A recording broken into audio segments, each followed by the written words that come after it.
예, 오늘은 우리가 창조의 다섯째 날에 대하여서 살펴보고자 합니다. 지난주에 우리가 넷째 날을 통하여서 하나님께서 두 큰 광명체와 별을 만드신 하나님의 그러한 창조에 대하여서 살펴보았습니다. 그러면서 우리는 하나님 해와 달이라는 그러한 고유 명사가 있음에도 불구하고 두 큰 광명체라고 창세기에서 이렇게 기록하게 하심으로 말미암아서 이 광명체들도 하나님이 창조하신 명백한 피조물이라는 것을 창세기를 통하여서 우리에게 알려주고 있다는 것을 우리가 보았습니다. 또한 만약 그런데 우리가 이 창세기의 사실성, 창세기의 확실성에 대해서 우리가 우리의 신앙을 이라고 부른다면 성경의 모든 말씀들은 길을 잃어버리는 어쩌면 믿을 수 없는 그러한 것들이 되어 버릴 것입니다. 제가 이스라엘 있으면서 가졌던 이스라엘에서의 여러 가지 그 이스라엘 사회를 보고 그래서 여러 가지 것들을 보면서 한 가지 발견했던 문제점 중에 하나는 복음에 대한 어떤 확실한 그러한 체험, 실제 성경이 말씀하고 있는 것에 대한 이것이 사실이라고 하는 그러한 신앙, 그리고 거듭나고 중생한 그러한 마음을 가지고 성경을 읽지 않고 또한 공부하지 않는다라고 하면 오히려 그 공부하는 지식과 그 신학적인 지식이 신앙을 잃어버리게 하는 그런 도구가 될 수 있다라는 것을 생각하고 왔었습니다. 우리가 창세기를 읽으면서 도전받는 문제가 무엇일까요? 그것은 바로 이 시대의 과학이라고 부르는 인간의 지식이 성경이 말씀하는 진리와 상충되는 것처럼 보이는 것이 참으로 많다라는 거죠. 실제로 이러한 과학의 그러한 안경을 끼고 진화론이라든가 아니면 천체 물리학이라든가 아니면 어떤 인문학적인 그러한 인문과학적인 그러한 안경을 끼고 성경을 보기 시작하면 이것이 참으로 비합리적으로 보여진다라는 그러한 사실입니다. 그래서 우리가 성경에 대해서 공부하지만 만약 이러한 안경을 끼고 우리가 성경을 보고 또한 성경을 공부한다면 성경에 대해서 우리가 알면 알수록 또한 공부하면 공부할수록 신앙을 잃어버리든지 아니면 믿는다라고 하면서도 신앙의 그러한 말씀들, 성경의 말씀들은 우리의 삶과는 전혀 관계없는 어떤 괴리된 그러한 지식이 되어질 수밖에 없습니다. 성경에 대한 믿음이 어떤 합리적인 믿음, 실제로 있는 그러한 역사성과 실제성을 가지고 있는 그러한 믿음이 아니라 어떤 초월적인 믿음으로만 생기는 것들, 믿음이라고 하는 우리가 어떠한 합리적이지 못하는 그러한 것으로서 생각해버리는 그러한 것으로서 우리가 성경을 받아들일 수 있다라는 겁니다. 그런데 우리가 이 현대과학이나 이런 것들을 보게 되면 우리가 몇 주 동안 봤지만 사실 이 현대과학이라는 것이 자세히 살펴보게 되면 오히려 이 창세기에서 말씀하는 것보다 더 큰 믿음을 필요한다라는 것을 우리는 때때로 발견하곤 합니다.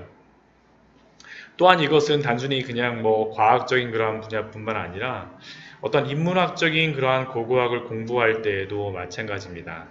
이스라엘에서도 제가 아까 잠깐 이야기를 했었지만 학문을 하려고 하면 그곳에서는 이스라엘의 그러한 학문의 그러한 배경이 성경을 공부하고 또한 그런 성경적인 그러한 것들을 공부한다라고 하지만 기독교적인 그러한 백그라운드에서 공부하는 것도 아니고 또한 개신교적인 그러한 신학적인 그러한 바탕에서 공부하는 것이 아니기 때문에 유대교적인 바탕이나 아니면 인문학적인 바탕에서 공부를 하게 되면 창조나 홍수가 나와 있는 그러한 창세기의 말씀을 그 시대의 다른 그 주변의 여러 가지 그 문학적인 그러한 문서들, 고대의 문서들, 길가메시나 에누마 엘리시라고 하는 그러한 것들이 있는데, 창조에 대한 거나 아니면 홍수에 대한 그러한 설화들이 적혀 있는 그러한 것들이 있는데, 그러한 것들을 공부하면서 창세기를 보게 되면 그들이 내리는 결론이 무엇이냐면,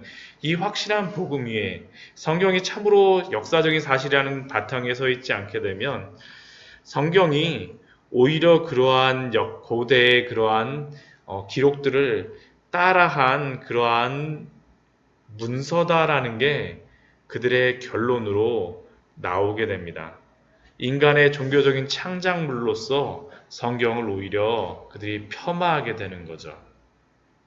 결국 하나님을 떠난 지식은 그 지식이 오히려 하나님을 공격하는 지식이 되어버리기 십상입니다. 우리가 창세기를 볼 때 정말 이 말씀이 우리에게 실질적인 것이다라는 것을 우리 확실하게 이 말씀을 통하여서 우리가 확신하고 있지 않다라면 우리의 신앙과 영 관련 없는 것처럼 오히려 우리의 신앙을 위협하는 그러한 것이 되어져 버릴 수 있다는 것을 우리가 알고, 그 성경의 말씀, 창세기의 그러한 역사성의 바탕을 두고 우리가 이 말씀을 살펴보아야 합니다. 오늘은 창조의 다섯째 날에 대해서 우리가 살펴보겠는데, 먼저 20절 말씀을 보면 하나님이 이르시되라고 말씀하십니다. 역시 다섯째 날도 그 날의 창조도 하나님이 말씀으로 창조하셨다는 것을 우리에게 분명하게 알려주십니다. 하나님이 말씀으로 창조하신다는 것을 성경이 누누이 계속 날마다 그 여섯째 날 그 모든 날마다 하나님이 이르시되 하면서 시작하는 것을 우리에게 알려주고 있죠. 하나님이 말씀으로 창조하셨다는 것. 그리고 이것은 실제입니다. 그렇다면 이 다섯째 날 만드신 창조하신 것이 무엇입니까? 20절 말씀 보게 되면 물들은 생물을 번성하게 하고 또한 땅 위 하늘의 궁창에는 새가 나르라고 말씀하십니다. 물속의 생물과 하늘의 새를 창조하셨습니다. 이 창세기의 말씀은 지난주에도 말씀드렸지만 하나님이 첫 3일을 통하여서 어떠한 환경을 만드신다면 그 뒤에 3일을 통하여서는 앞에 만들었던 그 환경의 순서를 따라서 그대로 채워 넣으십니다. 첫째 날 빛을 만드시고 넷째 날에 그 빛을 발하는 광명체를 만드시고 둘째 날에 물과 궁창을 만드셨던 하나님은 오늘 다섯째 날 보면 무엇을 만드십니까? 물 안에 모든 생물들을 만드시고 또한 하늘 위에 그러한 새들을 만드십니다. 즉 하나님이 환경을 만드시고 그것에 채워 넣으시는 그러한 말씀입니다. 그런데 이것을 우리가 곰곰이 묵상해 보면 우리에게 참 큰 은혜를 줍니다. 왜 그렇습니까? 하나님이 일하시는 방법이 무조건 그냥 믿음으로 그냥 버티거나 믿어라가 아니라 하나님이 감당하시는 환경과 방법을 허락하시고 우리를 그런 곳으로 인도하신다라는 것을 또한 창조를 통하여서도 우리에게 알려주십니다. 감당할 만한 시험밖에는 우리에게 허락하시지 않는다라는 것을 우리는 알아야 됩니다. 왜요? 그 모든 환경들도 하나님이 우리에게 만들어주신 그러한 환경들이기 때문입니다. 그런데 이 말씀을 보게 되면 여기에서도 어떠한 진화라던가 긴 시간에 대하여서 이 창세기 1장 20절 이후에 다섯째 날에서도 성경 결코 말하지 않습니다. 이미 하나님은 말씀으로 모든 것이 다 완성된 생물을 물속에 창조하시고 또한 하늘에는 그 완성된 새들이 여러 각종 새들이 날 수 있도록 만드셨습니다. 우리가 생물학 시간에 배우는 것과 같이 땅에 기어다니는 그러한 곤충들이 자신을 잡아먹는 그러한 천적들을 피해가고 막 날개가 생겨서 날아가거나 오랜 시간이 지나서 날아가거나 혹은 그 곤충을 잡아먹기 위해서 그 날아가 버리니까 그 이후에는 그 다른 생물들이 날개가 생겨서 쫓아가는 일들이 아니라 하나님이 있는 그대로 만드신다라는 겁니다. 21절 말씀을 봐도 그렇죠. 21절 말씀 보면 하나님은 모든 물에서 번성하는 생물들을 그 종류대로, 그리고 날개 있는 모든 새를 그 종류대로 만드셨더라고 성경은 우리에게 분명하게 기록하고 알려주고 있습니다. 이것이 성경이 우리에게 알려주고 있는 사실입니다. 실제죠. 이게 그냥 설화나 만들어낸 것이 아니라 실제라는 겁니다. 모든 생물들이, 모든 물속에 있는 생물들이, 또한 하늘에 날고 있는 모든 것들이 하나님의 창조의 음성을 따라서 그 종류대로 만들어지고, 그것은 또한 하나님이 보시기에 좋게 창조되었다라고 우리에게 알려주고 있습니다. 특별히 21절 우리 앞부분에 보게 되면 큰 바다 짐승이라고 나오고 있는데, 이 큰 바다 짐승은 히브리어로 타님이라고 하는 그러한 단어입니다. 근데 이것이 분명히 무엇을 의미하는지는 잘 알 수 없지만, 이것이 성경에서는 큰 뱀이나 용이나 괴물 같은 것으로서 사용합니다. 근데 이것도 어떠한 용이나 그러한 것으로서 이야기하는 게 아니라 큰 바다 짐승들이라고 이야기를 하죠. 왜 이렇게 합니까? 이것도 이 시대에 그 창세기가 기록되고 이 주변에 있었던 그러한 사람들은 이 큰 바다 짐승들이 그 신에 필적하는 그러한 것, 때로는 신이라고 그들이 생각하고 그것을 믿었기 때문입니다. 근데 하나님이 말씀하시는 것은 무엇입니까? 큰 바다 짐승들도 하나님이 다 만드신 피조물이라고 우리에게 분명하게 선언하고 계십니다. 그리고 큰 바다 짐승들도 다 종류대로 만드셨다라고 하나님이 우리에게 분명하게 알려주시죠.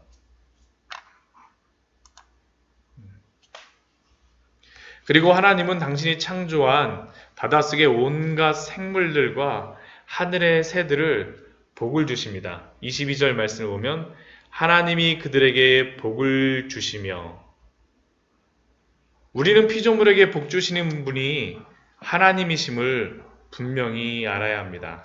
사람들은 이 세상에서 성공을 원하지만, 그러나 복을 주시는 분은 창조주 하나님이십니다. 하나님의 복은 단순히 복으로만 끝나지 않습니다. 그가 주시는 복은 약속을 포함한 복입니다. 우리 22절 말씀을 보아도 그렇죠? 하나님이 그들에게 복을 주시며 이르시되 생육하고 번성하여 여러 바닷물에 충만하라. 새들도 땅에 번성하라. 하나님이 복을 주시는 것은 그냥 복만 주시는 것이 아니라 그 이후에 생육하고 번성하고 그 위에 약속을 주셔서 그러한 퍼질 수 있도록 하나님이 이렇게 하신다는 것을 22절 말씀에서 우리에게 분명히 알려줍니다. 그런데 우리는 이러한 것들을 보면서 이러한 것들을 분명히 성경에서 말씀하고 있음에도 불구하고 우리는 이것에 대해서 어떻게 해석하고 어떻게 세상 사람들은 이것을 생각합니까? 어떻게 생육하고 번성하고 충만하게 되는지를 그들은 여러 가지 과학의 방법으로서 설명하려고 하죠. 다윈의 진화론에서는 처음에 이렇게 생육하고 번성하여 바닷물에 충만하게 되는 원리가 적자 생존의 방법을 통하여서 진화를 이루며 이렇게 이루어진다라고 생각했습니다. 기린 같은 경우에는 처음에 목이 짧은 동물이었다가 먹이가 부족해지니까 높이 있는 식물을 먹기 위해서 목이 길어졌고, 고래 같은 경우는 땅에서 먹을 것이 없으니까 물속에 들어가서 적응하여서 더 많은 음식을 먹어서 더 큰 체구를 유지할 수 있게 되었다라고 그들은 주장합니다. 그리고 이러한 적자 생존의 원리에 의해서 진화되었다라고 하는 그러한 이론들이, 근데 과학이 발전하면서 그것뿐만 아니라 새로운 것들을 그들이 발견해내죠. 유전하게 대한 그러한 정보들을 그들이 알게 되어집니다.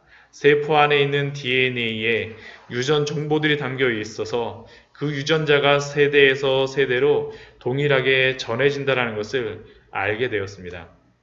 그러면서 그것을 그들이 알게 되니까 기존에 그들이 알았던 다윈의 적자 생존의 진화론만으로는 그것으로 설명이 안 되니까 이 유전학에 대해서 그들이 설명했던 것이 무엇입니까?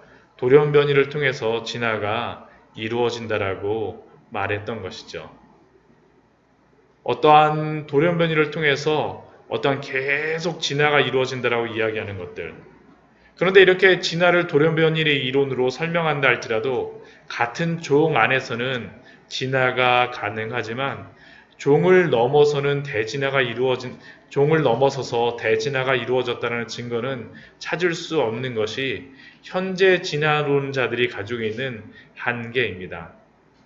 더군다나 그들이 그러한 것들을 증명하기 위해서 계속 돌연변이 실험을 하면 할수록 그들은 점점 뭔가 발전하는 방향으로 진화가 이루어져야 되는데 어떻습니까? 전혀 그러한 방향으로 가지 않는다라는 거죠.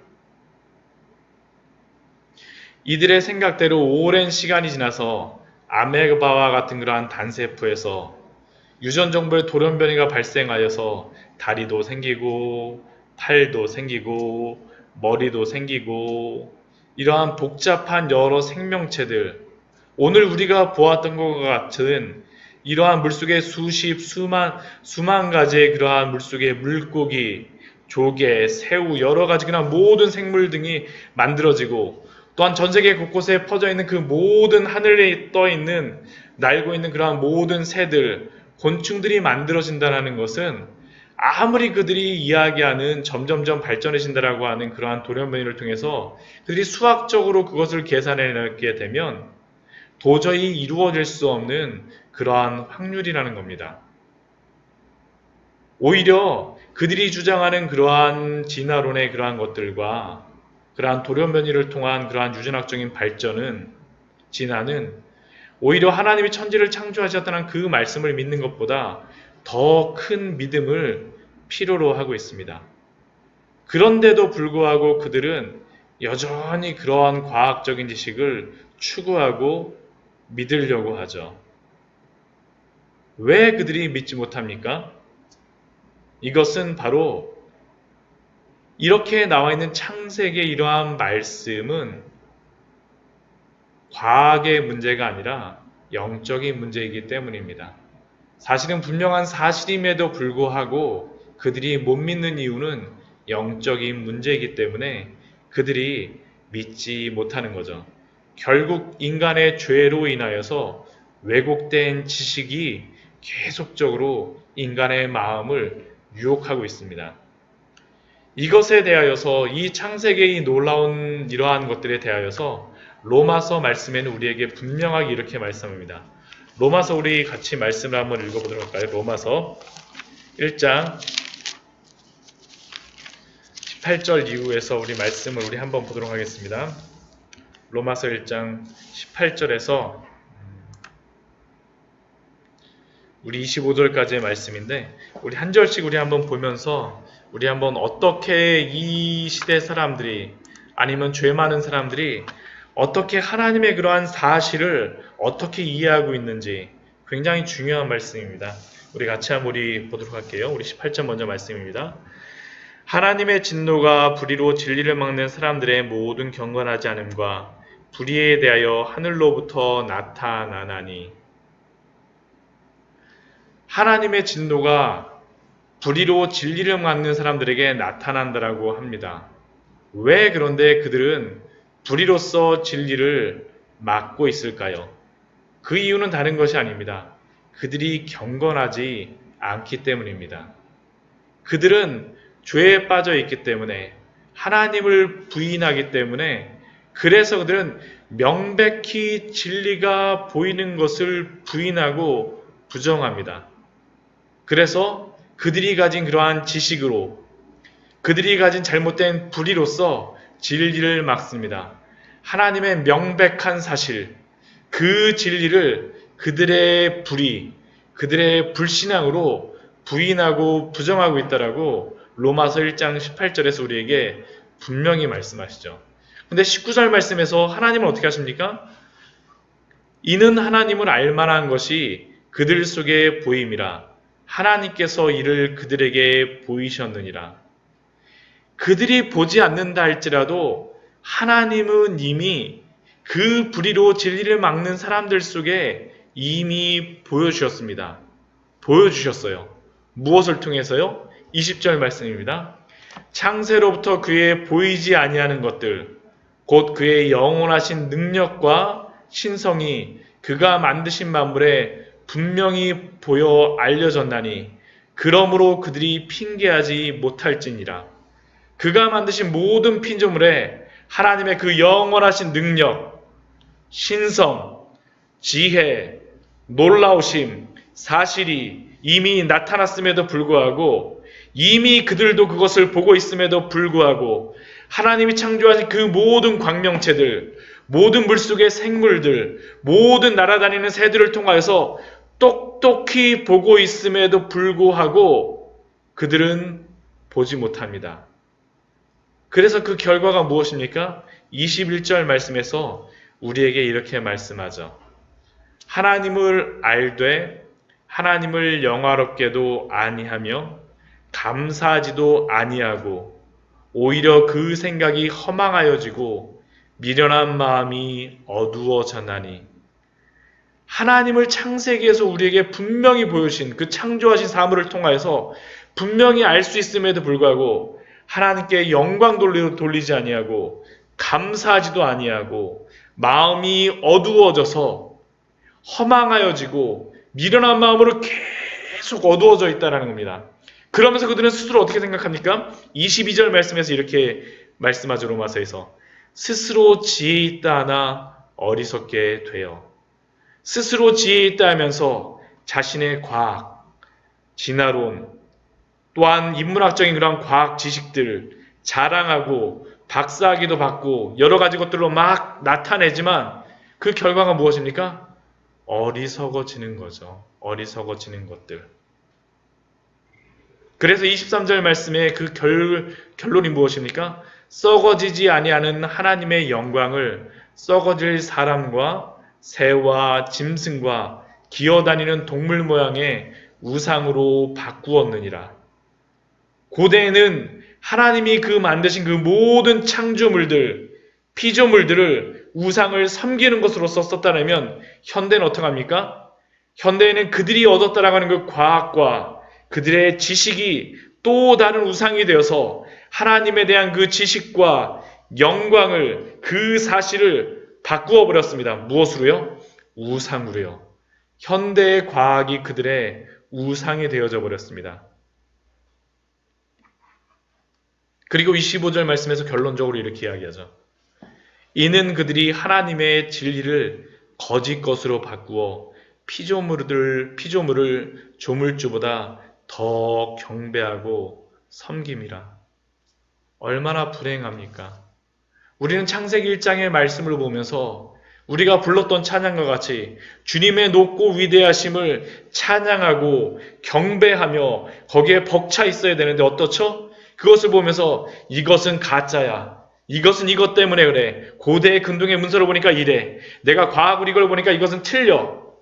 그러나 그것은 우리가 우리의 죄로 인하여서 하나님의 진리를 불의의 것으로 바꿔버리고 거짓 것으로 바꾸어버리고 피조물을 조물주보다 더 경배하고 섬긴 그러한 결과라고 분명히 우리에게 말씀하여 주고 있습니다.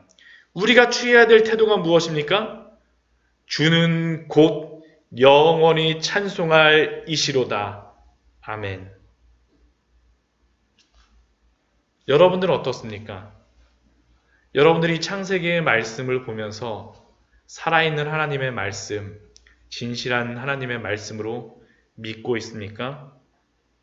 아니면 여러분의 개인적인 생각들, 그럴 수도 있고 아닐 수도 있다라고 여러분들은 생각하십니까?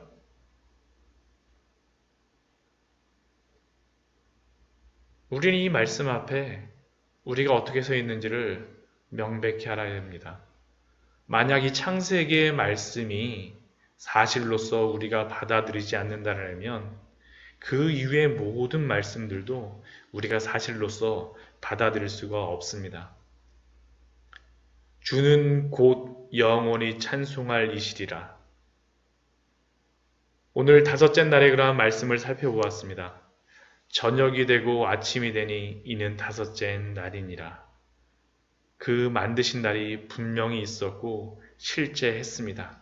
그리고 그것을 통하여서 우리 하나님은 명백히 영광 받으실 하나님이심을 날마다 고백하시는, 또한 고백하는 우리의 삶이요 또한 우리 광야의 샘교회 성도님들 되시기를 축원드립니다.